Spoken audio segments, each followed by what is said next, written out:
मैं ये नहीं कहता हूँ कि तुम उपवास मत रखो, मैं ये नहीं कहता हूँ कि तुम भगवान की पूजा नहीं करो, आस्था मत रखो, सब कुछ करो।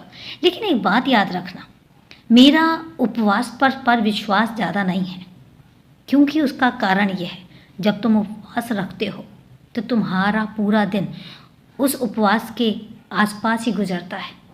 पूरा तुम्हारा दिमाग, पूरा तुम्हारा ध्यान उस उपवास में ही रहता है, और इसलिए तुम बाकी कोई काम कर ही नहीं पाते हो जो तुम करना चाहते हो। और इसलिए मैं तुमसे कहता हूँ कि जब तुम्हारा ध्यान पूरी तरीके से तुम्हारे उपवास में लगा रहेगा तो तुम बाकी सारे काम कैसे करोगे।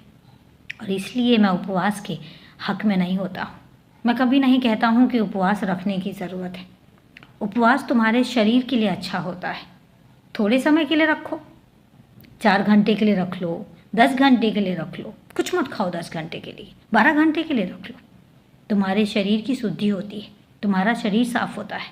लेकिन मैं नहीं कहता हूँ कि तुम्हें मेरे लिए उपवास रखना चाहिए। उपवास रखने से बहुत सारी बीमारियाँ भी ठीक होती हैं, लेकिन मैं कभी नहीं कहता हूँ कि तुम उपवास रखोगे तो मैं प्रसन्न होऊंगा। मैं बिल्कुल प्रसन्न नहीं होऊंगा, क्योंकि मैं कहता हूँ कि उपवास रखने की ज़रूरत नहीं है। खाना खाओ, भरपेट खाओ, और उतना खाओ जितना तुम्हारे शरीर की ज़रूरत है।